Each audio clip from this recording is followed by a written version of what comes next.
On the morning of that Friday, there were 11 men lying on Elena Varga's land. Not one of them was hers. The smoke from the gunfire had not fully lifted. It drifted low across the scrub grass, slow and thin, the way smoke moves when there is no wind and the heat has already settled in for the day. The sun was barely above the eastern hills, and the temperature was already climbing toward brutal. Elena stood on the porch of the stone house. The Winchester was still warm in her hands. Her left knee ached the way it always ached after she had been standing too long, but she did not shift her weight. She did not move at all. 30 yards out, behind a flat rock near the dry wash, a man lay on his back. His left leg was stretched out at a wrong angle. His pistol was empty on the ground beside him. He was breathing, which was more than could be said for some of the others. His name was Samuel Cross, and he was looking up at her. "You could have avoided all of this," he said. His voice was tight with pain but steady, the voice of a man who had been hurt before and knew how to manage it. "All you had to do was sign the papers and leave." Elena looked at him for a long moment. The land behind him stretched out flat and red and ancient. The hills to the west were gold in the early light. Somewhere in the north pasture, cattle were moving, lowing softly, unbothered. The creek was running. It was always running. "No," she said, "that is not right." Cross said nothing.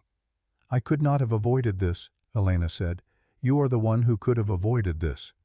There is a difference, and it matters." She turned and walked back into the house. That is where this story ends. Now let me tell you where it begins. The Varga Ranch sat in the high desert of New Mexico territory, 20 miles from anything a person might call a town. 12,200 acres of scrubland, rocky hills, and a spring-fed creek that ran cold and clear through the north section. The creek never ran dry, not in drought years, not in the hard winters when the water troughs froze solid before dawn, not in the killing summers when the land baked and cracked and every living thing moved slower. The creek kept on. That creek was the reason for almost everything that happened on that land for 30 years. Most people did not understand that yet. Elena Varga understood it from the day she inherited the place. She had been 19 years old then. That was 1858.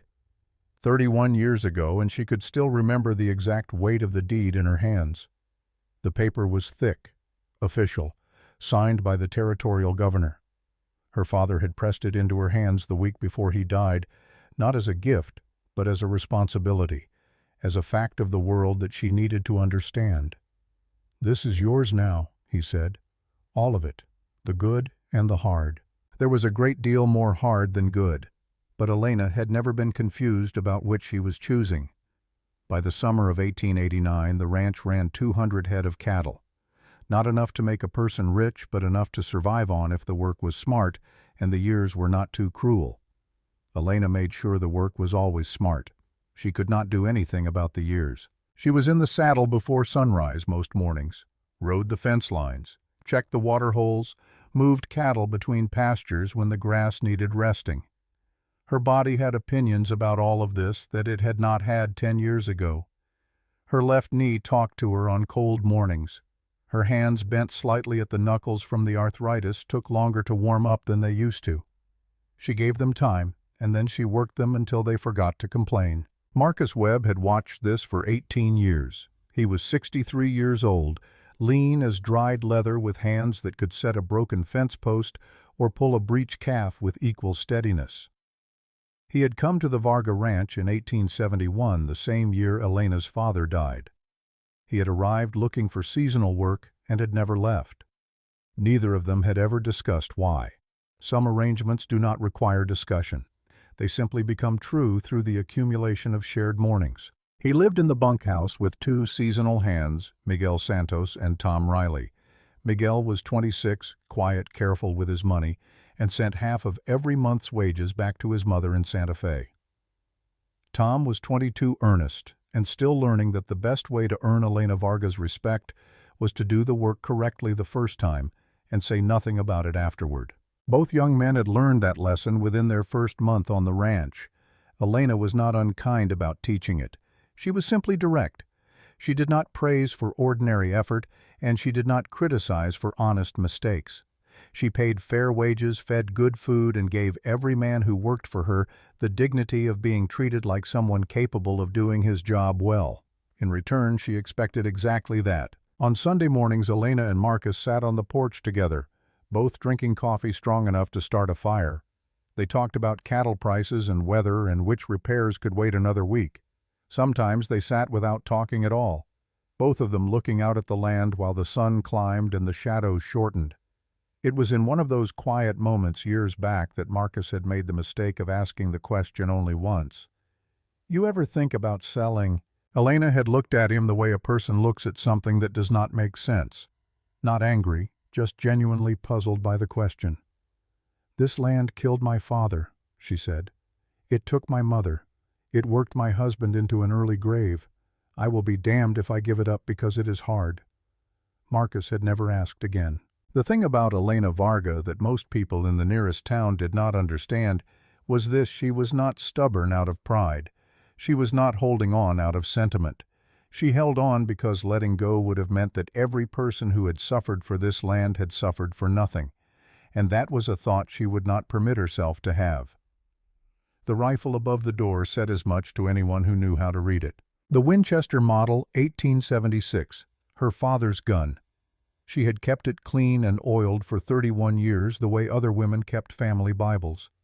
The woodstock was worn smooth at the grip from decades of use.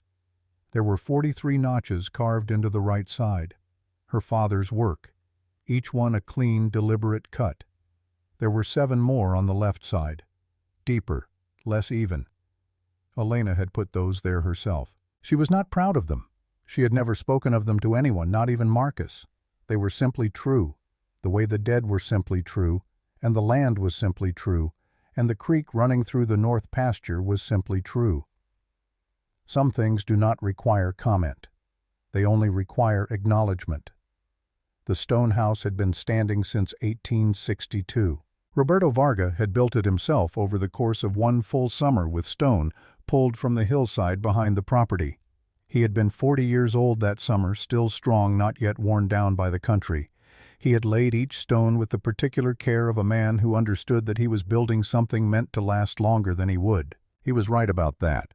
He died 9 years later in the spring of 1871, defending the north fence line from a raiding party that had been pushed further and further east by a drought that was killing everyone's cattle. Elena had been there. She was 22, already working the ranch alongside him, already as tough as the land she worked. She had dragged him back to the house herself. He died before morning. Her mother lasted 3 more years before a fever took her in the winter of 1874. Elena buried her next to Roberto on the east side of the house under a single juniper tree that gave almost no shade, but was the only tree on the property large enough to serve as a marker. James Varga came later. She had buried him in 1879 on the other side of the windmill in the flat ground near the creek where he had liked to sit in the evenings. Pneumonia. It had taken him in 4 days. She had not left his side for any of those days, and when it was done she had gone outside and stood in the cold morning air and looked at the land and understood perhaps for the first time exactly what she had chosen to carry. She chose to keep carrying it. On the morning that Daniel Mercer first came to the Varga Ranch, Elena had been up since before light. She had ridden the north fence line, checked the creek crossing, moved 12 head of cattle from the summer pasture to the lower grass where the ground was cooler near the water. She came home with her boots caked in red dust and her knee aching from the 3 hours in the saddle. She made coffee, 2 cups, carried one out to the windmill, set it down on the flat rock beside James's grave, kept the other for herself. This was not a ritual she had planned. It had begun in the first winter after his death, when she had made coffee one morning out of habit before remembering, and then had not been able to drink hers alone. She had carried his cup outside and left it there. And then she had done it the next morning and the next, and now it had been 10 years, and the flat rock beside his grave had a permanent pale ring on it from 1,000 mornings of ceramic on stone. Marcus knew about it. He had seen her from the bunkhouse window more times than he could count. He had never mentioned it. Some things a man understands are not his business to acknowledge. Elena drank her coffee standing up, looked at the land. The juniper tree by her parents' graves moved slightly in the early breeze. The cattle in the lower pasture were dark shapes against the red earth. She went back inside. The kitchen table was old, older than her. Her father had built it the same summer he built the house from planks brought up from a mill 60 miles south. It was thick wood, rough on the underside, smooth on top from 30 years of use. There was a scar near the left edge where a knife had slipped during a meal in Elena's childhood. She knew that scar by touch. She had run her fingers across it every morning for as long as she could remember. That morning she set down her empty cup and stood at the table for a moment before going back to work. Her eyes dropped the way they sometimes did to the underside of the table's left edge. There was something carved there. She had noticed it before in the way a person notices a familiar detail without ever examining it closely. A name, scratched into the wood with a knife. Small letters uneven.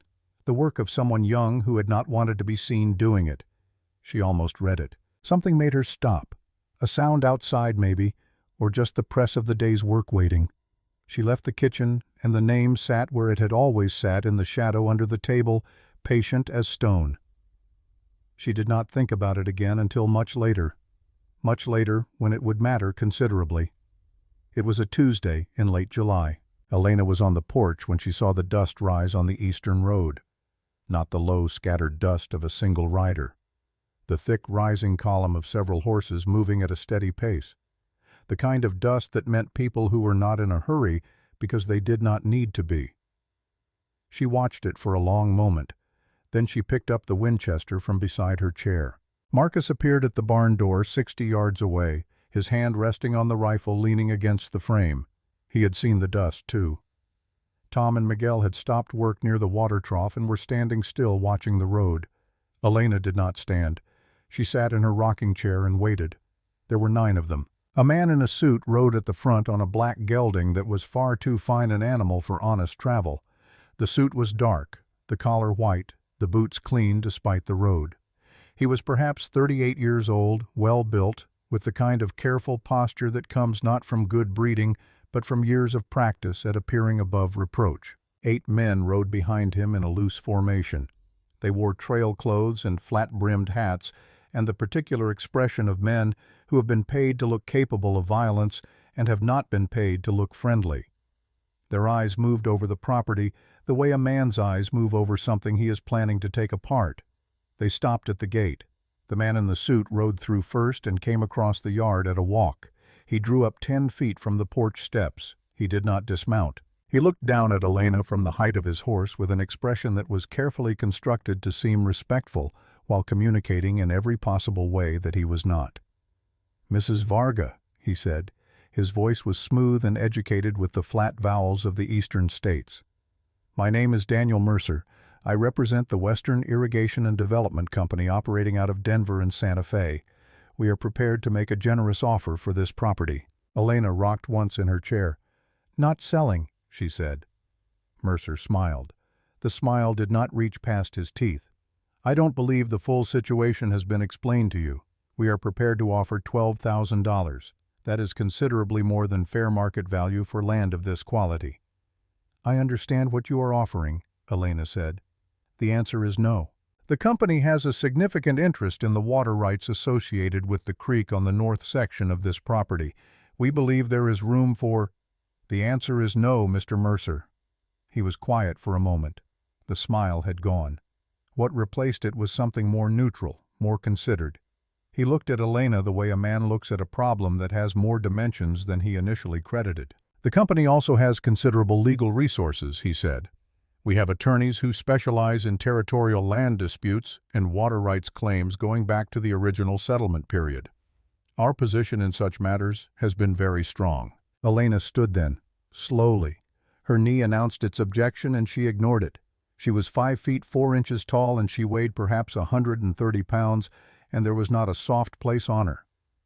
31 years of desert work had done to her body what wind does to sandstone. It had taken away everything that was not essential and made what remained harder than it had any right to be. The Winchester was in her hands. No one had seen her bring it from her lap. "I have a deed signed by the territorial governor in 1862, she said, "and I have this." She held the rifle in a way that was not threatening and was not quite not threatening either. One is as legal as the other. The man to Mercer's right shifted in his saddle. His hand moved toward his belt. From the barn, Marcus's voice came level and quiet as a man commenting on the weather. I would not do that. The man looked toward the barn. Marcus stood in the open doorway with his rifle at his shoulder. He had moved from the door to a position behind a post without anyone noticing. His expression was pleasant and completely without negotiation. Mercer studied Marcus. Then he looked back at Elena. "We will return Mrs. Varga," he said, "with proper documentation, legal authority. This matter will be resolved one way or another." Elena looked at him steadily. She had been looked down at from horseback before. She had been threatened before. She had heard the particular tone of voice that men used when they believed their money made them inevitable. "Better men than you have tried," she said. "Ask their widows how it went." Mercer held her gaze for one more moment. Then he turned his horse and rode back through the gate. His 8 men followed without a word. The dust rose behind them and drifted south. Elena stood on the porch until they were gone from sight. Then she stood a while longer, looking at the place where the dust was still fading in the still air. Marcus crossed the yard and came up the porch steps. He stood beside her, not quite looking at the same thing. "4th time," he said. "4th time," Elena said. "The other 3 were local men, working for local money. These are something different." "Yes, they are." "The company behind them. Do you know it?" "I have heard the name." Marcus set his rifle against the porch rail. "I will ride to town tomorrow. Find out what I can." He paused. "Elena." She looked at him. "The man." "Mercer."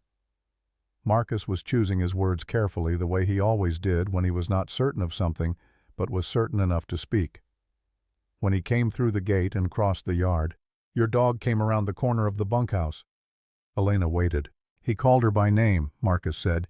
"Duster." He said, "Hey, Duster," without breaking his stride, didn't look down, said it the way a man says a name he already knows. Elena was quiet. "You did not give him that name," Marcus said. "I did not give him that name. Tom and Miguel were not here when he came through. There is no sign on the dog, no collar with writing." The sun was dropping toward the western hills. The shadow of the house was long across the yard. Somewhere north beyond the pasture line, the creek was running over its stones the same as it always ran, unconcerned with the things that happened above it. "He knows this property," Elena said. "He knows more than a man should know who is coming here for the first time." Elena looked out at the land for a long time. Then she looked down at the Winchester in her hands. 43 notches on the right side, 7 on the left. "Come inside," she said. "I need to look at something." She went through the door and walked to the kitchen table. She stood before it for a moment. Then she got down slowly on one knee, ignoring the pain, and held up the lamp she had taken from the shelf. She looked at the underside of the left edge of the table. The letters were small, scratched with a knife by a young hand that had been trying not to be noticed. The wood around them had darkened with age until the carving was nearly invisible unless you looked for it directly. D. Mercer, 1869. Elena stayed on one knee for a long time, holding the lamp, reading those letters. 20 years ago. She was 29 in 1869. Her father was still alive. It was the summer he had hired a boy on for seasonal work. A young man of 17 or 18 she remembered, who had been quiet and watchful and had eaten at this table for 6 weeks before her father found the horse missing. Before her father had walked out to where the boy was saddling up to leave and had pointed toward the gate with the kind of finality that did not require a loud voice. "Don't ever come back here." She remembered the boy had looked back at the house once before riding out. She had been standing in the doorway. She did not remember his face, but she remembered that look, the look of a person filing something away. She set down the lamp, put her hand flat on the table her father had built. The wood was warm from the day's heat. Daniel Mercer had sat at this table. Her father had fed him and then cast him out, and he had carried that for 20 years. And now he had come back with lawyers and money, and 8 men who did not smile. And he had called her dog by name as he rode through the gate, because he had been here before, because he knew this place, because this was not business. This had never been business. Elena stood up. Her knee screamed. She stood anyway. "Marcus," she said. He was in the doorway. He had seen her face when she looked under the table. "He has been here before," she said. "A long time ago. My father sent him away." Marcus said nothing for a moment. "Does that change what happens next?" Elena looked at the table, at the wall, at the rifle above the door. "No," she said. "It does not change what happens next." She looked at Marcus. "But now I know what we are really fighting, and that is worth knowing." Outside, the desert was settling into evening. The sky in the west was going red and orange and deep purple at the edges. The cattle were quiet. The windmill turned slowly in a faint breeze. The creek ran on as it always did, as it always would, cold and clear over its ancient stones, keeping its own counsel about the things that men and women did on the land above it. Marcus rode to town the next morning and came back before noon. He unsaddled his horse and put her up without rushing. Then he came to the porch where Elena was working on a section of harness that needed restitching. He sat down on the top step and looked out at the yard for a moment, organizing what he had learned into the order that made the most sense to say it. Elena waited. She had learned long ago that Marcus Webb delivered information the way a careful man handles something fragile. "You did not rush him. The Western Irrigation and Development Company," he said, "is not a water company." Elena kept her hands moving on the harness. "Tell me." "The name is what they use for land acquisition. The money behind it comes from 3 sources: railroad money from the Denver and Rio Grande line, mining capital out of Colorado, and cattle baron money from at least 2 of the largest operations in the territory." He paused. "They are not a company that wants water, Elena. They are a company that wants land. The water is the reason they can claim the land in territorial court, but the land is what they are after." "How much land?" "In the past 4 years they have taken 9 properties in this territory alone. Not bought, taken." Marcus turned his hat in his hands. "The Martinez family held out for 3 months, lost everything in court. Judge ruled their original deed was improperly filed under territorial law. The Hendersons sold after their barn burned in the night. The Coopers took the first offer because someone told their oldest son that accidents happen to stubborn families." Elena set down the harness. "The judge who ruled against the Martinez family?" "Judge Harrison, out of Santa Fe." "Is he the judge assigned to our case?" Marcus looked at her. "Yes." She nodded slowly, the way a person nods when something confirms what they already suspected. Not surprise, just the grim satisfaction of knowing the shape of a thing clearly. "So there is no point in the court," she said. "There is no point in the court," Marcus agreed. She looked out at the yard, at the stone house her father had built, at the windmill turning in the light morning wind, at the red earth that stretched out in every direction until it met the sky. "The telegram from Santa Fe said 60 days, she said. "The 60 days is not for justice, it is for pressure. They expect that in 60 days the threat of losing in court will make you sell before the hearing. Or they use the time to build enough of a case that it does not matter what the deed says. Or—" He stopped. "Or they come before 60 days, Elena said. "Yes." They sat with that for a moment. A rider had come through the south pasture that morning while Marcus was still in town. Not one of Mercer's men. A surveyor by the look of his equipment. He had stopped at the property line, made some measurements, and ridden off east without speaking to anyone. Tom had watched him from a distance and reported it when Elena came back from checking the water holes. Elena had filed that detail away without comment. Now she said, "Yesterday when Mercer came, there was a man at the back of his group, not a gunman."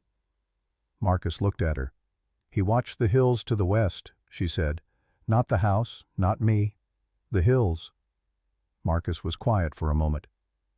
"I noticed that too. He had a satchel across his saddle, the kind a man uses for papers and instruments. He was measuring something." "Not water," Marcus said. "No." Elena picked up the harness again. Her hands worked the needle through the leather with steady precision. "They want more than the creek." "I think they want everything," Marcus said. "And the creek is just the door they can open in court." Elena stitched 2 more passes before she spoke again. "Then we do not worry about what they want," she said. We worry about what we can hold. Get Tom. I want to walk the property and look at it the way a soldier looks at ground he has to defend." Marcus stood. There was something in his face that was not quite a smile and not quite grief. Something in between the expression of a man who has been in this position before in a different life and knows exactly what it means and chooses to step into it anyway. "I was an infantryman," he said. "Gettysburg, Cold Harbor, the Wilderness." Elena looked up at him. "Defending ground is defending ground," he said. 30 years later, some things have not changed." He went to find Tom. The preparations took 3 days. Marcus walked every inch of the approach to the house and noted what he saw with the cold efficiency of a man who understood that sentiment and tactics do not mix. He reinforced the barn doors. He moved the water troughs to positions that would serve as cover. He identified the places where attackers would have to cross open ground and the places where they would not. He drove stakes in the earth at measured distances so that a person behind the porch rail would know without calculating exactly how far away a target was standing. Tom rode to 6 neighboring ranches and came back with the same answer from 5 of them: sympathy, regret, the particular helplessness of people who are frightened for themselves and have constructed good reasons to believe their fear is wisdom. The 6th neighbor, Caleb Jenkins, had not offered sympathy. He had simply closed the door. Miguel rode to the nearest town and bought supplies, ammunition mostly. He paid for it himself and said nothing about it to Elena, and Elena said nothing about the receipt she found on the kitchen table. That was between them, and nothing needed to be said. On the first night, Elena could not sleep. She rose at 2 in the morning and dressed in the dark and went outside. The sky was enormous. No moon, only stars, so many of them that the sky looked heavy with their weight. No town lights for 50 miles in any direction. The darkness was complete and clean. She walked to the windmill. She set her coffee cup down on the flat rock beside James's grave. She had brought 2 cups out of habit, and the second habit made her pause for a moment looking down at it. She did not sit in a chair. She lowered herself to the ground and sat with her back against the base of the windmill, her bad knee stretched out flat. The earth was cold through her trousers. She let it be cold. She did not pray. She was not a woman who prayed, and she had made her peace with that a long time ago. She was not certain what she was doing exactly, only that she needed to be in this particular place on this particular night, and that the reason did not require a name. Above her the windmill turned slowly in a faint, irregular breeze. The blades caught the starlight at the top of each rotation and went dark again at the bottom. Over and over. The coyotes started up somewhere south, 2 of them calling back and forth across the dark, their voices carrying further in the cold air than voices had any right to carry. Then they stopped, and the silence that followed was the kind of silence that has weight to it. Elena sat for an hour. She did not think about Mercer. She did not plan or calculate or rehearse conversations. She simply sat on the ground her husband was buried in, on the land her father had built and her mother had tended, and every person she had ever loved had worked and suffered and died for, and she let the night be the night. When she stood up, her knee was stiff and her back ached, and she felt in some way she could not have named steadier than she had when she sat down. She carried the untouched cup back inside and poured it down the drain. On the second night she slept until midnight, and then woke all at once the way a person wakes when something in the body has decided to surface. She lay in the dark and looked at the ceiling, and James was suddenly very present in the room. Not as a ghost, not as a feeling, but as a memory, so specific and clear that it almost had physical dimension. The winter of 1879, the 4th day of his fever. She had not left the room in those 4 days. She had slept in the chair beside the bed, waking every hour to check his breathing, to change the cloth on his forehead, to try to bring the fever down by degrees when it would not come down by leaps. On the 2nd day she had ridden 12 miles to fetch the doctor. The doctor had come, had looked, had said what doctors say when they do not have anything useful to offer, and had ridden away again. On the 4th morning before light, James had opened his eyes. He looked at her the way the very sick sometimes look at the people who love them, with a clarity that is almost painful to be on the receiving end of, because it is the clarity of a person who is no longer spending any energy on anything except what is true." He reached for her hand. She gave it to him. "Elena." His voice was rough from 4 days of coughing, but his eyes were sharp. "Don't talk," she said. "You listen to me." She listened. He was quiet for a moment, and she thought perhaps he had gone again. Then he said, "You are going to stay." She did not know what he meant, not fully. She thought he meant tonight or this week or this winter. She said, "Yes, I am staying." "After," he said. "You are going to stay after. People will say you are wrong to stay. They will say the land is not worth it. They will say you are only hurting yourself." He paused for breath. "They will say a great many things." "James," Elena. His hand tightened on hers. "Don't you ever apologize for staying." She had not understood it then. She had been too tired, too frightened, too focused on the rising and falling of his chest. The words had gone into her the way certain things go in when you are not prepared to receive them, and they had stayed there stored in a place she could not always access but could never lose. He was gone before noon. She had buried him by the windmill in the ground he had liked. She had stood at the grave in the cold and thought without drama, without any particular feeling, "I am staying." Now, lying in the dark of the same house 10 years later, Elena said the words aloud to the ceiling. "Don't you ever apologize for staying." Her voice was quiet in the room, steady. She closed her eyes. She did not sleep for a long time, but she was not afraid. On the third night she stood in front of the small mirror above the washstand. She had not looked at herself closely in some time. There had not been any reason to. She looked now with the lamp turned up enough to see clearly. The face that looked back was 50 years old. There was no softening that. The sun had done what the sun does to a face that has been given to it without shelter for 30 years. The lines were deep at the corners of her eyes and around her mouth. Her hair, which had been very dark when she was young, was now mostly gray, pulled back and pinned the way she always wore it for work. She studied her face for a long time, not looking for damage, not mourning anything, looking the way a person looks at something they need to know before going into a difficult situation, the way a soldier might check his rifle, to confirm that it is what he expects it to be, to know its condition precisely. Then she looked at her hands. The knuckles were swollen. The index finger of her right hand bent slightly outward at the second joint the way it had since she had broken it falling from a horse in 1881, and it had healed wrong. The skin was tough and cross-hatched with old scars. These were the hands that had worked this land. She turned them over, looked at the palms, closed them into fists and opened them again. They still worked. She turned off the lamp and went to bed and slept until before dawn, when she rose and put on her boots and went out to do the work. On the fourth day, a rider came from town. His name was Billy Oakes. He ran the general store at the nearest settlement, a crossroads place with a saloon and a post office, and not much else to recommend it. He was 28 years old, and had never, in Elena's estimation, done anything in his life that required particular courage, though she had never held that against him. Most people had not been asked to. He came into the yard at a slow walk on a brown mare that matched his expression. He did not dismount. Elena noticed that immediately. A person who does not get off their horse is a person who is preparing to leave quickly. "Mrs. Varga," he said. He pulled his hat off, which was something at least. "Billy, I have a message from Mr. Mercer."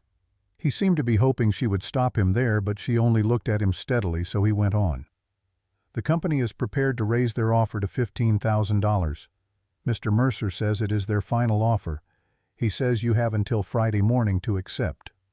Billy paused. "Today is Wednesday." "I can count," Elena said. Billy swallowed. His eyes moved to the rifle she held across her lap, then moved away. "He also wanted me to tell you. He says if you do not accept by Friday morning, he will be coming out himself, with 20 men. He says they are professionals, not just—" Billy stopped choosing his words. "Not local. He says there is no need for anyone to get hurt. He says all you have to do is sign the papers." Elena looked at him for a moment. "Is that all?" "Yes, ma'am." "Then here is my answer. Tell Mr. Mercer no. Tell him the answer was no the first time, and it is still no, and it will be no on Friday morning when he brings his 20 men." Billy's face did something complicated. He was not a bad man. He was a frightened one, which is a different thing, though it can look the same from the outside. He looked at Elena with an expression that wanted, she thought, to say something more than he was permitting himself to say. "Mrs. Varga," he said, and stopped. "Say what you mean to say, Billy." He turned his hat in his hands. "I have heard things about this company, about what they do when people say no. The Martinez family said no. The Hendersons said no." He looked at her directly for the first time. "Nobody has said no and kept their land. Not in 4 years. And those were men with sons and hired hands and—" He stopped again. "And not women alone," Elena said. "I didn't mean—" "I know what you meant, and you are not wrong about the history." She looked at him steadily. "But you are wrong about one thing, Billy. I am not alone." He glanced toward the barn. Marcus was there doing something with the fence post he had been working on for the past hour, while also never being more than 6 feet from his rifle. Tom was visible at the far corner of the bunkhouse. Miguel had not shown himself, which meant he was somewhere he could not be seen, which was exactly where Elena had told him to be. Billy looked back at her. He seemed to want to say something more, something real. But whatever it was, he could not quite find his way to it. He put his hat back on. "I'm sorry," he said. It seemed to be the only thing he could manage. "You did not do anything wrong," Elena said. "You delivered a message. That is all." She paused. "Ride safe, Billy." He nodded and turned his horse and went back down the road toward town. Elena watched the dust rise and settle. Then she got up from her chair, her knee protesting the movement the way it always did, and walked to the edge of the porch and stood looking east. 20 men. Friday morning. Marcus came up beside her after a moment. He had seen Billy arrive and leave. He had heard enough. "We need more guns," he said. "We need more people," Elena said. "The guns are the less important part. Tom went to 6 ranches. The answer was no 5 times and a closed door once." "I know." "Elena." Marcus's voice was careful. This was his serious voice, the one he used only when he believed she needed to hear something directly. 4 people cannot hold this property against 20. I have done the mathematics, and I have done them several times." "I know the mathematics," she said. "Then you know what I am saying." "Yes." She turned and looked at him. "I know exactly what you are saying, Marcus. And I am telling you that I am not leaving. I am not signing their papers, and I am not asking you to stay." She held his gaze. "If you want to ride out before Friday morning, you do not owe me an explanation. 18 years of good work is more than enough. Nobody could say you did not earn your way out." Marcus looked at her for a long moment. His face did not change. "I would appreciate it," he said finally, "if you did not say something like that to me again." Elena nodded. They stood together on the porch in the long evening light without speaking. The shadow of the house lay far out across the yard. A hawk circled above the south ridge, making slow loops in the still air. The smell of the desert at evening was something that did not translate into words easily. Dry grass and red earth and the faint mineral coolness coming up from the creek. The smell of a place that had been here long before any of them and would be here long after. "What do we do?" Marcus said at last. "Tonight nothing. We sleep." Elena looked at the hills. "Tomorrow we think about who else might help, and we ask them again. Tom goes back to the ranches, this time not to ask, to explain." "Explain what?" "That what happens here on Friday happens to all of them eventually, just not all at the same time." She turned toward the door. "The company is not interested in our water, Marcus. They are building something larger than that. These ranches around us, one by one, they are the pieces of it. Caleb Jenkins' place is next if we go. Then Hendricks, then the others. They do not see that. They see it. They have chosen not to look at it." She stopped in the doorway. "Bring them a reason to look." She went inside. That night, around a lamp at the kitchen table, Marcus and Tom and Miguel sat together for an hour. When they were done, Tom had a list of names and a horse saddled for the morning. Miguel had a letter he had been writing and rewriting for 3 days to his mother in Santa Fe, explaining without explaining something he was not yet certain would need to be explained. He folded it and sealed it and put it in his jacket pocket and said nothing about it to anyone. At the bunkhouse, Marcus sat on his cot in the dark and did not sleep for a long time. His right hand rested on his thigh, and he was aware in the particular way of men who have been in this situation before that his pulse was steady, that his breathing was even, that his mind was clear and calm and already doing the work it knew how to do, the work of a man preparing for something difficult and irreversible. He had felt this before, in a Pennsylvania field in July of 1863, in a trench outside a burning town in Virginia in 1864. The feeling did not get easier with age, but it got more familiar, and familiar, he had learned, was its own kind of comfort. He thought about Elena standing on that porch with her Winchester and her bad knee and 31 years of this land in her bones. He had followed harder orders for worse reasons. He closed his eyes. In the kitchen, Elena sat alone at the table. She had the lamp turned low. Her coffee had gone cold beside her. She was not thinking about Friday or Mercer or the 20 men he was bringing. She was thinking about her father laying the first stone of this house in the summer of 1862 before she was born, pulling it from the hillside with his hands, measuring the foundation with a rope and a stick, building something meant to last. She reached out and laid her hand flat on the tabletop, pressed her palm against the wood, felt the grain under her skin. Then she looked at the underside of the left edge where a young man's name had been sitting in the shadow for 20 years, waiting for the moment it would matter. D. Mercer, 1869. She looked at it for a while. Then she looked up. "You came back," she said, "to the empty kitchen, to the name carved in the wood, to whatever version of Daniel Mercer had sat at this table and eaten her father's food before deciding to take what he wanted the only way he had left. That was your mistake," she said. She turned the lamp down the rest of the way and went to bed.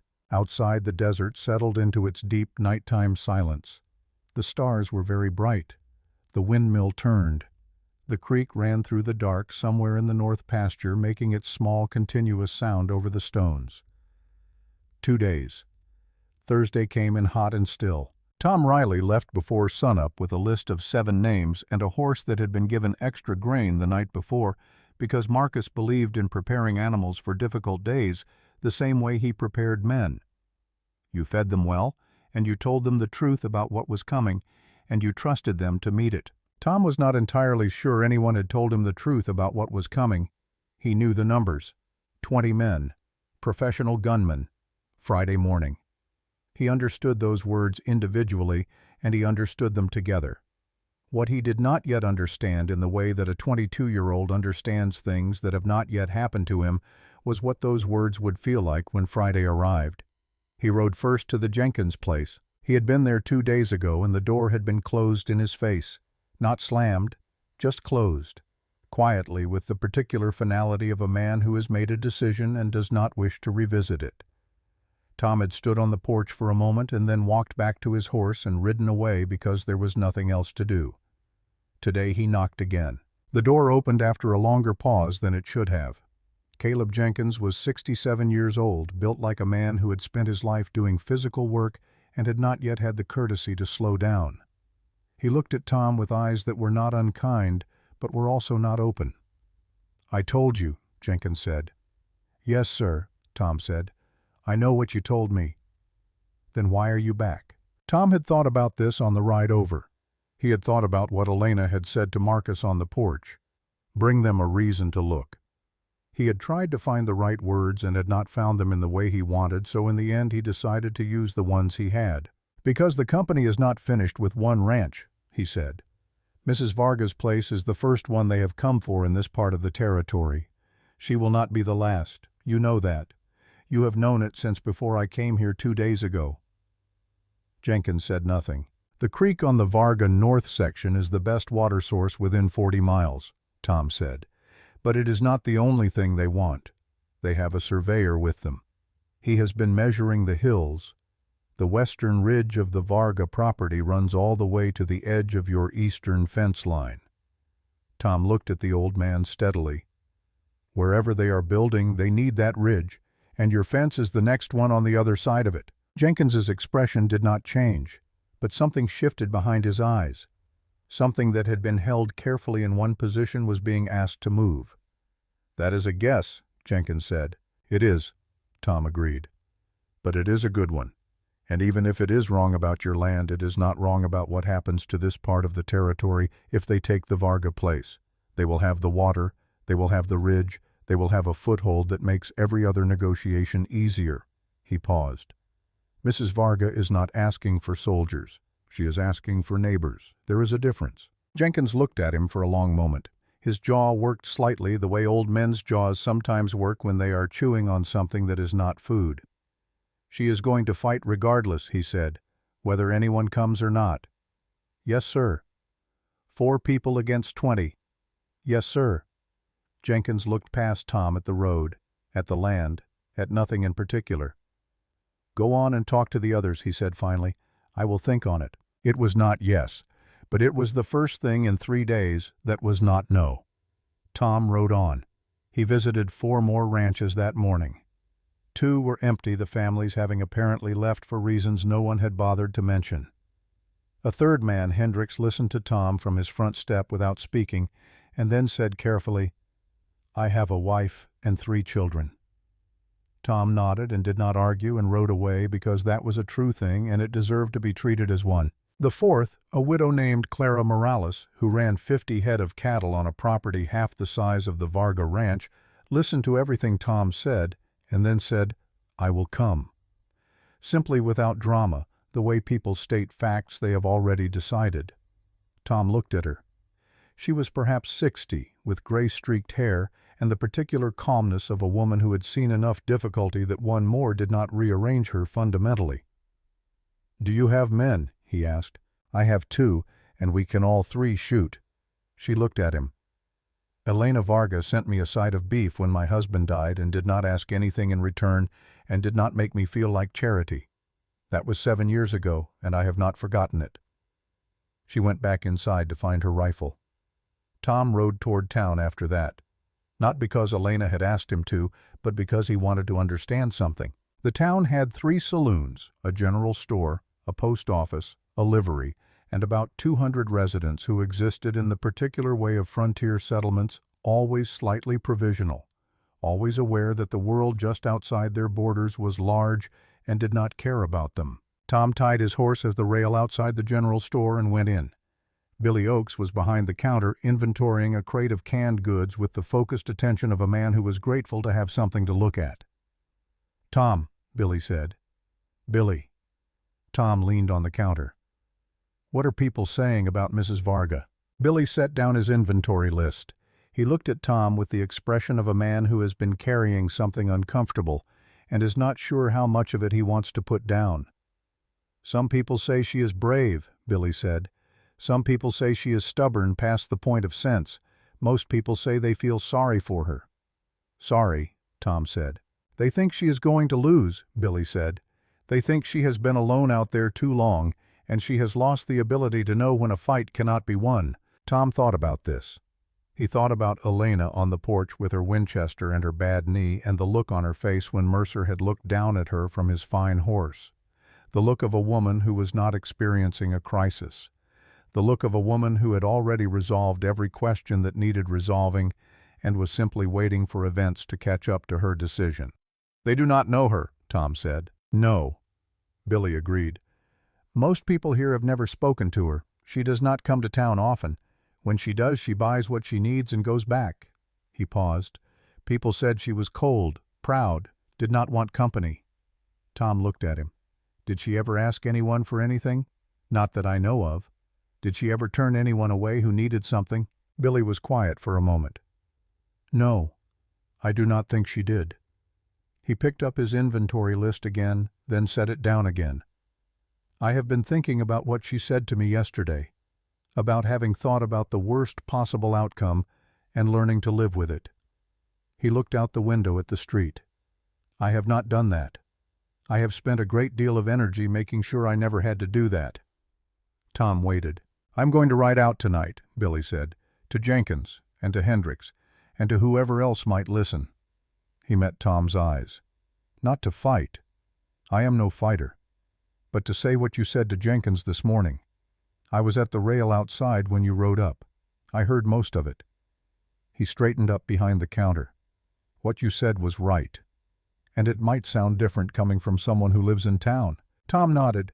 He did not say thank you because Elena had taught him, without ever saying it directly, that gratitude for people doing the right thing sometimes had the effect of making it seem like the right thing was unusual, which was not the message worth sending. He rode back to the ranch as the afternoon light began to go golden and long. 12 miles northeast of the Varga Ranch at the Jenkins place, the evening came in the same way it came everywhere in that part of the territory. Slowly with color, the sky going through its particular changes in the west, while the east went dark first. Caleb Jenkins sat in his chair by the cold fireplace.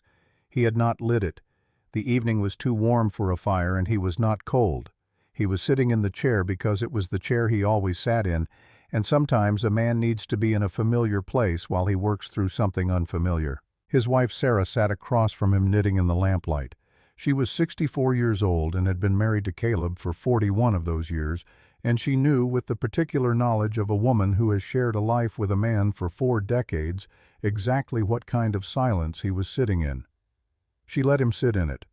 After a while he said, "The boy came back today." "I heard," Sarah said. "He made a fair argument." About the ridge, about what the company wants." Caleb turned his hat in his hands, a habit he had when he was working something out. "I think he is probably right." "Probably. And even if he is wrong about our land specifically, he is right about the larger picture." "Yes," Sarah said, "he is." Caleb looked at the unlit fireplace. "Elena Varga has never asked anyone for anything in 20 years of living 12 miles away." "No, she is not. People say that is pride." Sarah kept knitting. "People say a lot of things." Caleb was quiet for a moment. "When Jim Keene's barn burned in '84, who sent 3 men to help rebuild it before the week was out?" "Elena Varga," Sarah said. "When the Miller boy broke his leg during Roundup and the family had no hands left to finish the work. Elena sent Marcus and Tom for a week." "Without being asked." "Without being asked," Sarah agreed. She set her knitting down in her lap and looked at her husband. "Caleb, the winter of 1882, November. You remember what that winter was like?" He remembered. It had been the worst in 15 years. The cold had come early and stayed, and the cattle market had been poor that fall, and they had gone into winter with less than they should have had. 3 of their 4 children had been home that winter, and by the middle of November the larder was thin enough that Sarah had started rationing in a way that she had not told Caleb about until years later, because she had not wanted him to know how close it was. "A side of beef," Sarah said. "Arrived on a Wednesday morning. No note, no messenger, just the meat dressed and wrapped tied to our fence post. Our youngest was 6 years old and had not had a full meal in 4 days." Caleb said nothing. "I knew where it came from," Sarah said. "I rode over to thank her, and she looked at me with those eyes of hers and said, 'Winter is hard on everybody. Don't think about it.' And she went back to whatever she was doing." Sarah picked her knitting back up. "I have thought about it every day for 7 years." The lamp flickered slightly in a draft from somewhere. Outside, the night insects were starting up their sound, rising and falling in waves. Caleb sat for a long time. Then he stood up. He took his coat from the hook by the door, his rifle from the rack, his hat from the table. "I am going to ride over to Hendricks," he said, "and then to Morales, and anyone else who will open a door after dark." Sarah did not look up from her knitting. "I know. I may not be back until late. I will leave the lamp on." He opened the door. The night air came in cool and smelling of sage and dry grass. He stood in the doorway for a moment, looking out at the dark. "She will not thank us," he said. "It is not the way she is built." "No," Sarah agreed. "She will not." "That is all right," he said. He went out and saddled his horse in the dark without a lantern, moving by feel and long familiarity, and then he rode south toward the Hendricks place where a lamp was still burning in the window. He was not alone on the roads that night. Billy Oakes had ridden out from town an hour earlier and was already at the Morales property. Clara Morales listened to him at her door and said she was already planning to go. Billy nodded and wrote on to the next name on his list. At the Hendricks place, a man sat by his window looking at the dark and thinking about his wife and 3 children and trying to decide which of 2 fears was the larger one. The night moved on. At the Varga ranch, no one slept much. Miguel sat on his bunk after midnight and took the letter from his jacket pocket. He read it over once more by the light of a candle he had cupped in his hand so it would not wake Tom across the room. He had written it 4 times. None of the 4 versions said what he meant. He was not sure the thing he meant could be put into words in any language because it was not a thing made of words. It was a thing made of the fact that he was 26 years old and had a mother who prayed for him every morning, and he was going to be standing behind a water trough when the sun came up in a few hours with a rifle and a finite number of cartridges, and he was not afraid of dying, but he was afraid of his mother reading about it in someone else's letter. He put the letter back in his pocket.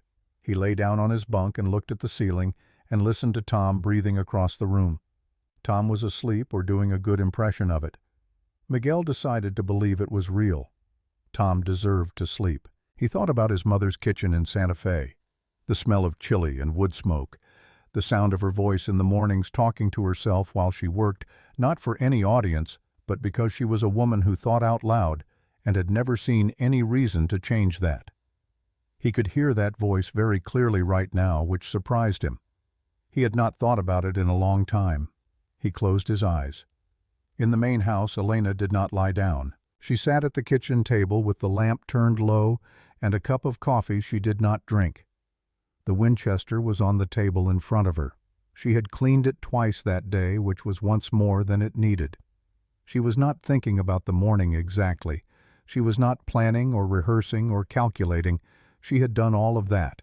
The plans were made and the positions were set and the distances were measured and everything that could be prepared had been prepared. What she was doing, if it had a name, was something closer to listening, to the house around her, to the creak of the roof in the night wind, to the sound of the windmill outside, the slow rotation of its blades, the faint metallic complaint of its shaft that she had been meaning to grease for 2 months, to the creak which she could not quite hear from here but knew was running the way. You know, certain things that are true whether or not you can directly perceive them. She thought about her father, not the way she usually thought about him, which was in fragments. A gesture, a phrase, the specific way he had held a hammer. She thought about him tonight in a way that felt complete, the way a person thinks about someone they have had enough years to understand. Roberto Varga had been a difficult man. Not cruel, not cold, but difficult in the way that certain men are difficult who have decided on a thing and cannot be moved from it and do not see why they should be. He had loved his wife and his daughter in the manner of a man who expressed love through action and provision rather than through words or softness. And Elena had spent the first decade after his death being somewhat angry at him for that, before she had spent the next 2 decades understanding that it was simply the language he spoke and that she had been fluent in it all along without knowing. He had built this house stone by stone. He had laid each stone with the careful attention of a man who understood he was building something meant to outlast him. He had been right about that. She thought about the morning he died, the spring of 1871. She had been 22 years old and she had dragged him back from the north fence in a way that took everything she had, and she had known before she got him inside that it was already past the point where knowing mattered, and she had done it anyway because you do not stop in the middle of a thing because the outcome is uncertain. She remembered kneeling beside him on the floor of this room. His eyes had been open, clear despite everything. He had looked at her with the same directness he had used her entire life, the directness of a man who did not believe in softening things that were hard. "You know how to use the rifle," he had said. Not a question. "Yes, Ba." "Don't let them take what they haven't paid for." His eyes had closed. He had not opened them again. Elena sat at the table and put her hand on the Winchester. 43 notches on the right side. She did not need to count them. Her hand knew. Outside, the sky in the east had gone from black to the deep uncolored gray that precedes light. The stars nearest the horizon were fading. The land was still dark but beginning to separate itself from the sky, the hills becoming distinct shapes, the scrub taking on dimension. Tom appeared at the kitchen door. He was dressed, booted. He looked like he had not slept, but he also looked like a man who had made his peace with that. "I am going to take the north position," he said. "All right." He stood in the doorway for a moment. He seemed to want to say something and to not know what it was. "Tom," Elena said. He looked at her. "You are doing a thing today that most men never have to do," she said. "I am not going to tell you it is not serious, because it is. But I will tell you this." She looked at him steadily. "Your hands will know what to do. When the moment comes, your hands will already be doing it before your mind has finished arguing. Trust your hands." Tom nodded. He put on his hat and went out. Marcus was already at the barn when Elena came outside. He had set up the positions the way he had planned, them checked the sight lines, confirmed the distances to the stakes he had driven into the ground. He was loading his rifle when she came through the barn door, and he loaded it with the particular unhurried precision of a man who has done this before. "Slept some," he said before she could ask. "Good." He looked up at her. His face in the early gray light was older than she usually let herself see it, the lines deep, the eyes patient in the way of someone who has outlasted a number of things he had not expected to outlast. "I have been thinking about Cold Harbor," he said. She waited. June of '64. We were positioned across open ground from a fortified line, and we were ordered to advance in daylight. He seated the cartridge and closed the action. Before the attack, the men around me were writing their names on slips of paper and pinning them inside their coats, so they could be identified after. He looked at the rifle in his hands. "I did not write my name. I decided I was going to be one of the ones who came back, and that deciding made a difference, not to the odds, but to how I moved." Elena looked at him. "I have decided again," he said simply. She nodded. There was nothing to add to that, so she did not add anything. Outside, the sky continued its slow progression. The gray deepened toward blue. The first birds had started somewhere in the scrub. A single note, then another, then the tentative beginning of what would become within the hour the ordinary sound of morning. Elena walked to the east side of the house and stood looking down the road. Somewhere out there 20 men were already awake, already eating or already saddled or already moving. She did not know how far they had camped. She did not know exactly when they would appear on the road. Cross had said he would come at 9. Men like Cross were punctual because punctuality was part of the professional manner they cultivated.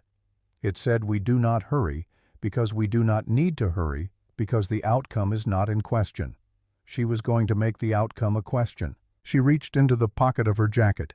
Her fingers found the small piece of cloth she had put there 2 days ago. She was not certain why she had put it there. It was a square of white cotton cut from an old shirt. The kind of thing that held above the head means, "I am done. I surrender. Come and take what you want." She had put it in her pocket because she had decided she needed to know it was there. She needed to know that the option existed, that she was not simply too frightened or too ignorant to understand what she was doing. She needed to know that she was making a choice, not being swept along by stubbornness she could not distinguish from courage. Her fingers rested on the cloth for a moment. Then she took her hand out of her pocket. Empty. She turned back toward the house. Miguel was coming out of the bunkhouse. He looked at her across the yard, and she looked at him, and something passed between them that was not a word and did not need to be. She went inside and picked up the Winchester from the table. She went back to the porch and sat in her chair. She waited. At 9 o'clock the dust rose on the eastern road. They came exactly when Cross had said they would come. 20 men in a double column moving at a steady walk.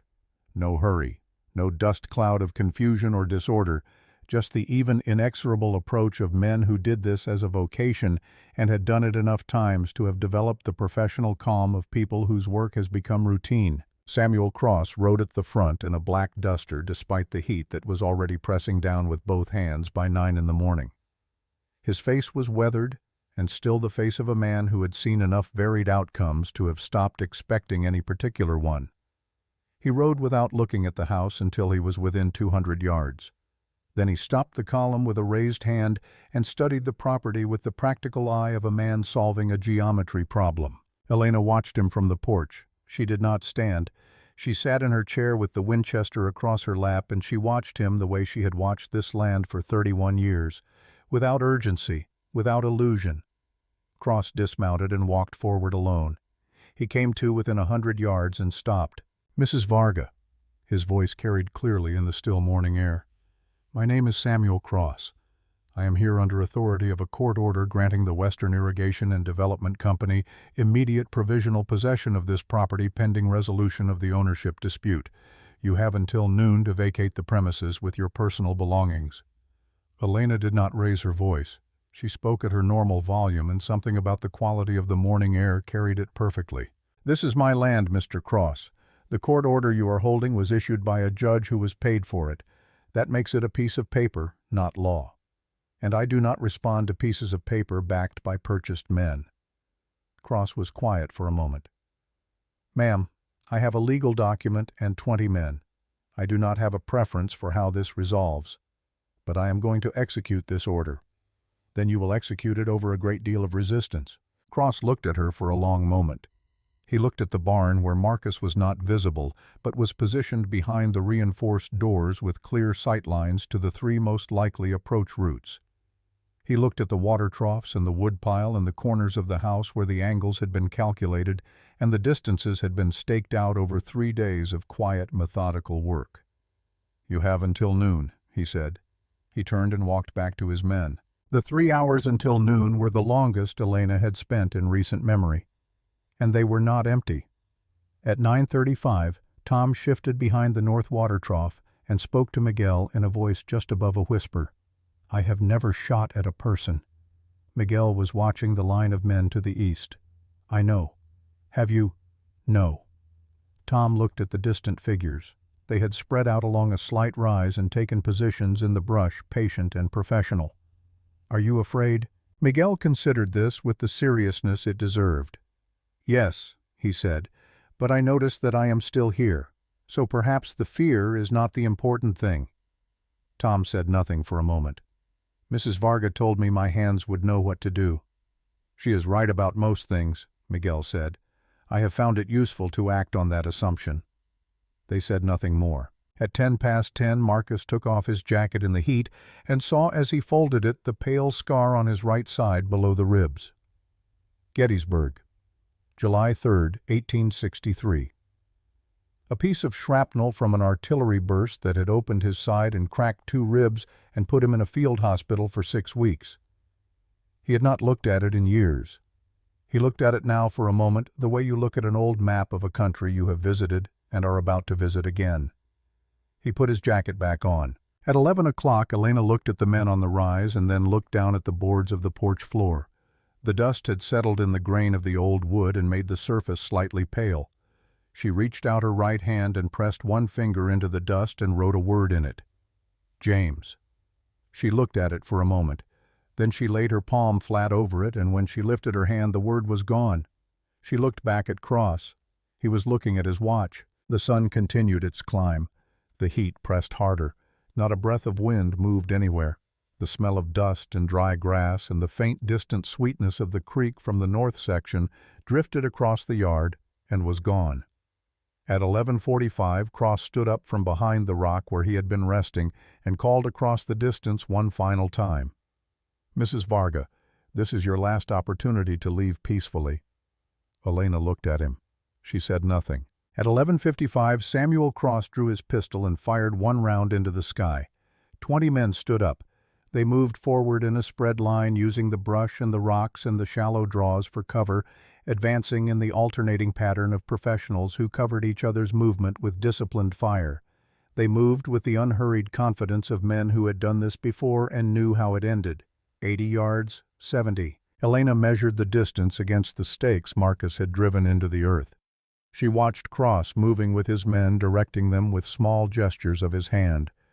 Calm, efficient. 60 yards. She raised the Winchester. She chose her shot carefully.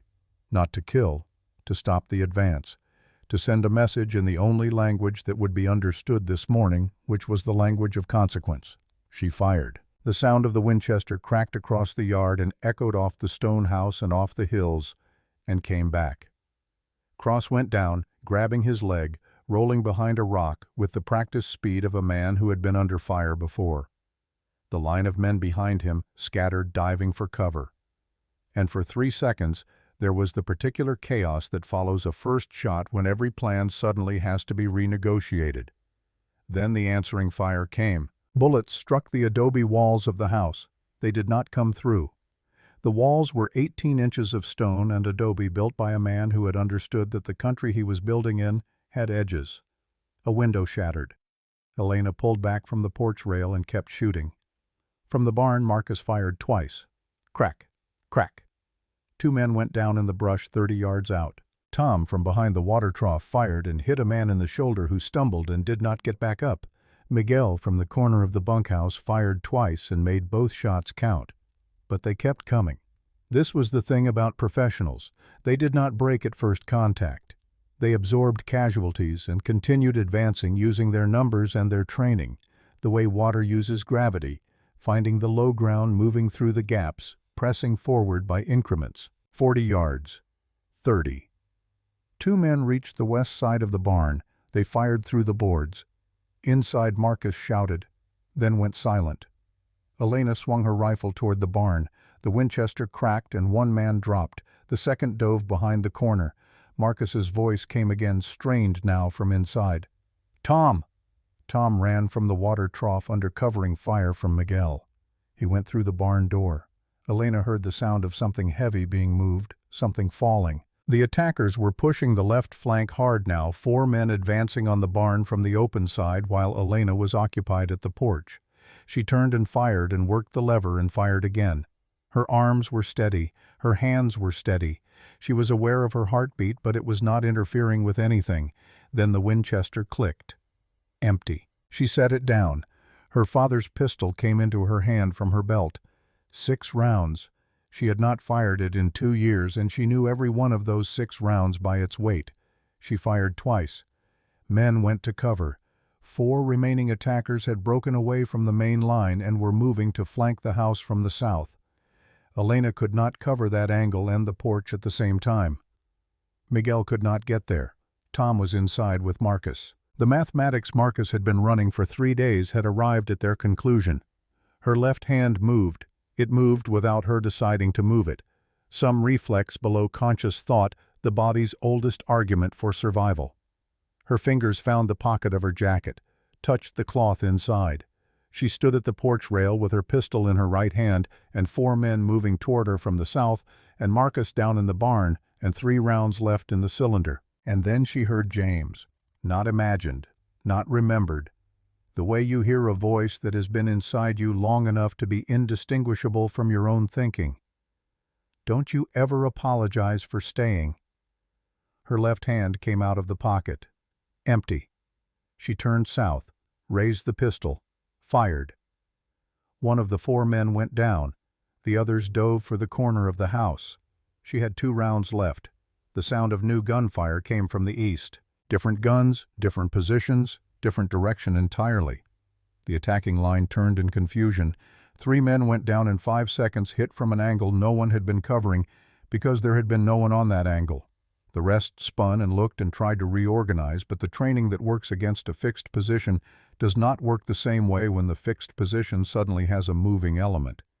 Elena looked. On the low ridge to the east, where the road came over the rise before dropping toward the ranch, there were riders. 10 of them. At the front, on a bay horse that had seen better days, was an old man in a worn jacket with a rifle that was smoking in the morning air. Caleb Jenkins. Behind him, Clara Morales. Her 2 ranch hands. 2 men. Elena recognized from the Hendricks place and did not know were going to come, and 4 others she did not recognize at all, but whose intentions were perfectly clear. They came down off the ridge at a canter, spreading out, and the geometry of the situation changed completely and irrevocably within the span of 30 seconds. The attackers were in the open, caught between Elena's position at the house and the new fire from the ridge with no cover that was adequate to both directions at once. Professionals they were, but professionals understand numbers, and they understood these numbers clearly. The line broke. 3 men ran for their horses and made it. 4 ran and did not. Some simply went to ground and stopped shooting, which was a kind of surrender in its own right. Cross from behind his rock fired 2 more rounds, and then his pistol clicked empty, and he lay back against the stone and looked up at the sky and did not reach for his reloading pouch. The shooting lasted another 4 minutes. Then it stopped. The silence that followed was absolute in the way that silences are absolute only when they follow great noise. Elena stood at the porch rail and lowered her pistol and looked out at the yard and the approaches and the slope to the east, where Jenkins and the others were walking their horses forward, now slowly checking the ground. The air smelled of gunpowder and hot stone and the dry grass that had been kicked up by running feet. The heat bore down on everything impartially. Somewhere to the north, the creek was running as it always ran, cold and clear over its ancient stones, undisturbed by the things that had happened above it in the last 20 minutes. Elena looked at the pistol in her hand. 2 rounds remaining. She had not needed to apologize. She let out a slow breath. When the shooting stopped, the land went very quiet. Elena walked off the porch and across the yard. Her knee ached with every step, and she did not slow down for it. She walked through the gate and out to the flat rock near the dry wash where Samuel Cross lay with his back against the stone and his legs stretched out wrong and his pistol empty in the dirt beside him. He looked up at her without surprise. He had the expression of a man who had run a careful calculation and arrived at an answer he did not prefer but could not dispute. "You could have avoided all of this," he said. She had already answered that question. She did not answer it again. She looked at him for a moment. Then she looked at his jacket, at the left breast pocket where a folded shape pressed against the fabric from inside. "Give me what is in your pocket," she said. Cross looked at her steadily. Then he reached into the pocket with his free hand and produced a folded document and held it out. She took it. She unfolded it. It was a survey map. Detailed, precise, drawn by someone who knew their work. The property lines were marked in black ink. The creek was marked. The hills were marked. The western ridge was marked with careful measurements and elevation notations, and running across the map from the eastern edge to the western hills, drawn in red ink with the deliberate confidence of something already decided, was a line, a railroad line. It passed directly through the north section of the Varga property, through the house, through the creek crossing, up and over the western ridge where the grade was manageable and the rock was solid enough to support a roadbed. Elena looked at the map for a long time. "It was never about the water," she said. Cross said nothing. The water was what they could take to court. The land was what they needed. She folded the map and put it in her jacket pocket. "How much is the railroad worth, this line?" Cross was quiet for a moment. Then he said, "The spur connects the main Denver line to 3 mining operations in the western hills. The freight contract alone is worth more per year than this entire territory produces in cattle." Elena looked at him. "And they were going to pay me $15,000. "They were going to pay you nothing," Cross said. "The court order was the payment." She nodded slowly. She looked out at the land, at the hills to the west where the red rock caught the morning light and held it, at the creek line in the north marked by the slightly greener brush that followed the water even in the dry months. Her father had found that spring in 1862 and had known immediately and without doubt that it was worth everything. He had been right. He had just not known the full reasons why. "Get off my land," she said to Cross. "Have someone look at that leg before you ride. I am not going to be responsible for a man bleeding out on the road because I was too direct about the direction he needed to travel." Cross almost smiled. It was the expression of a man acknowledging a quality he recognizes even in an adversary. He did not say anything more. Elena turned and walked back toward the house. Marcus was sitting in the barn doorway when she came through the gate. His left shoulder was wrapped with strips of cloth that Tom had tied with more urgency than skill. His face was the color of old paper, but his eyes were sharp. "Through and through," he said before she could ask. "Hurts like original sin, but I will outlast it." "You always do," she said. She sat down on the ground beside him and leaned against the barn wall and looked out at the yard. Tom was talking to Jenkins near the gate. Miguel was sitting on a fence post, his hand pressed to his ribs where a bullet had creased him without going in.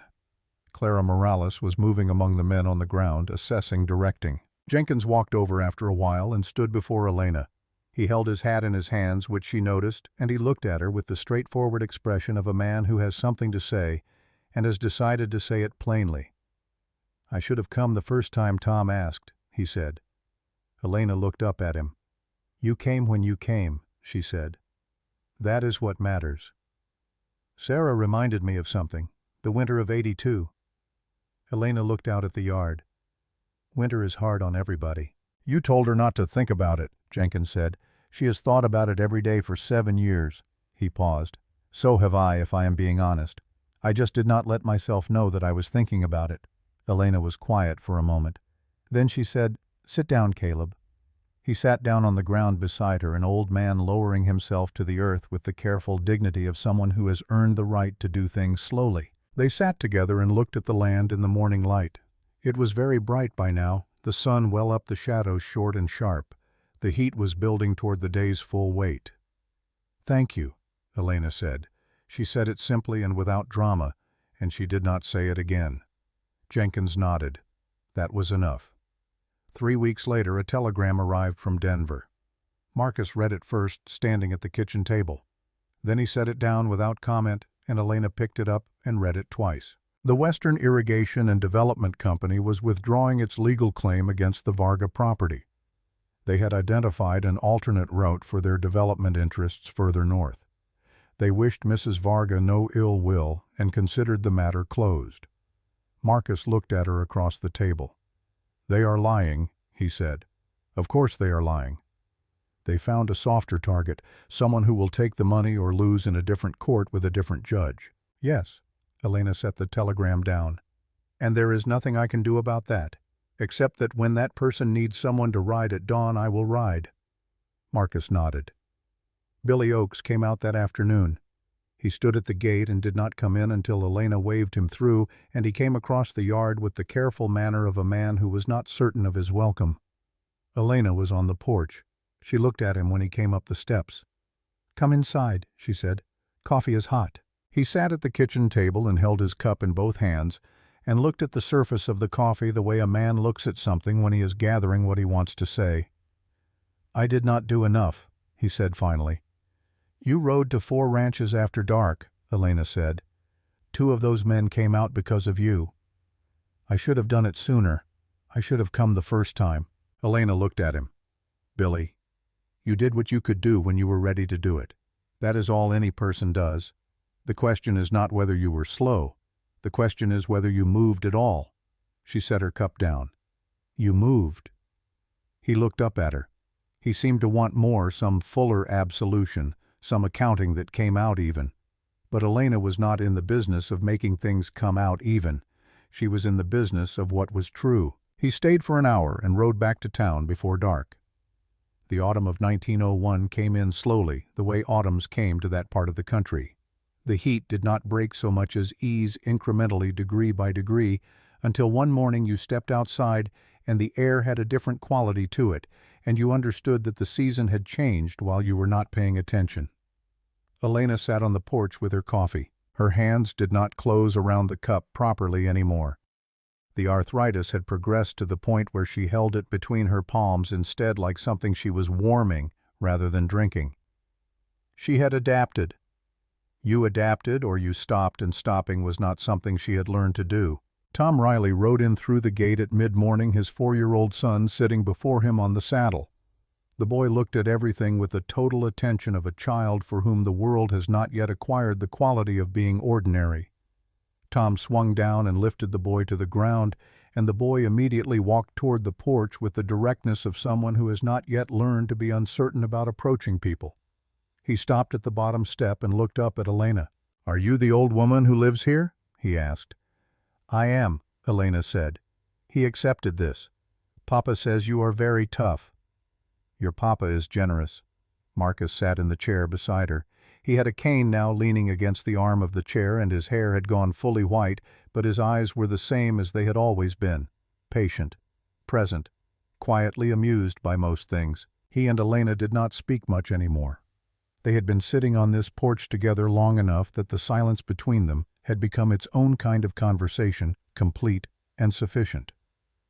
Miguel came around from the north side of the house, moving a little stiffly from the old crease in his ribs that talked to him in cold weather.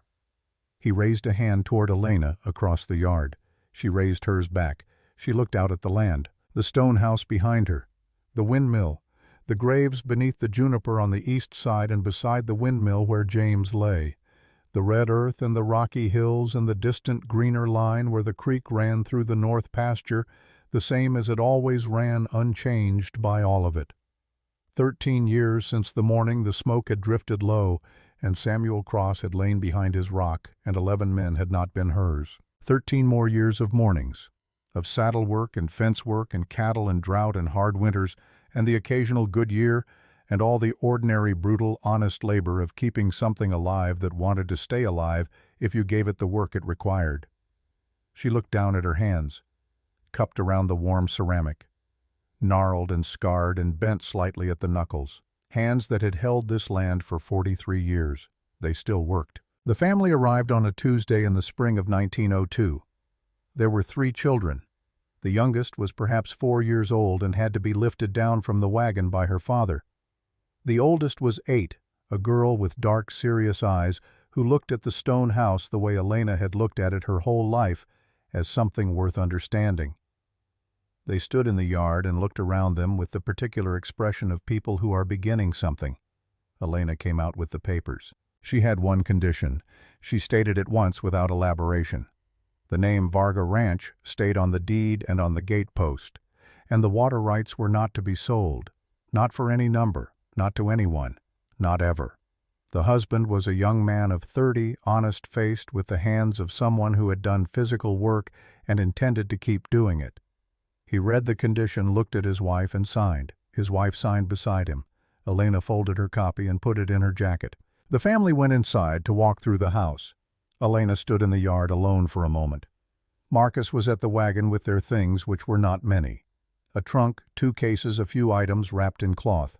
Everything that needed to be kept and nothing that did not. Elena walked to the house. She stood before the east wall, the wall her father had built stone by stone in the summer of 1862, 40 years ago.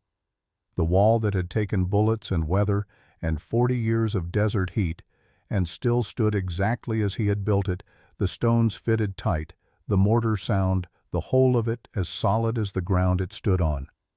She put her hand on it, her palm flat against the stone, her fingers spread. The stone was cool from the morning shade. It was rough under her skin. She could feel the edges of individual stones through her palm, the lines of mortar between them. She stood like that for a while. She was not thinking. There was nothing left to think about. Everything had been thought about, decided, carried out, and set down. What she was doing with her hand on the wall was something simpler than thinking. She was remembering. Or perhaps not even that. Perhaps she was simply being for one more moment in the place where she had been for 50 years. Where her father had built and her mother had stayed, and her husband had worked and died and been buried in the ground, she could see from this wall. The creek ran in the north section as it always ran. The windmill turned in a small morning breeze. The juniper tree on the east side of the house moved its branches slightly and was still. Elena took her hand off the wall. She walked to the wagon without looking back. Marcus was already on the seat. He had the reins in his hands, and he looked at her when she climbed up and settled beside him and did not say anything about what he had seen. He never had. She looked straight ahead at the road. "Let's go," she said. Marcus touched the reins and the horses moved. The wagon rolled through the gate and onto the road, and the gate passed behind them, and the stone house grew smaller behind the juniper tree, and then the road curved, and it was gone. Elena Varga looked at the road ahead. She did not look back. She never apologized for staying, and she never apologized for leaving either. Because they were the same thing in the end. The same choice made from the same place inside her. The choice of a woman who understood in her hands and her bones and the deep muscle memory of half a century of hard work that some things belong to you not because you own them, but because you were willing to pay for them, every single day, for as long as it took. The Varga Ranch still stands, the stone house, the windmill, the creek in the north section that has never run dry. Different cattle now, different hands on the reins, different names on the letters that come in the mail. But the name on the gatepost is the same one it has always been, and the water rights have never been sold.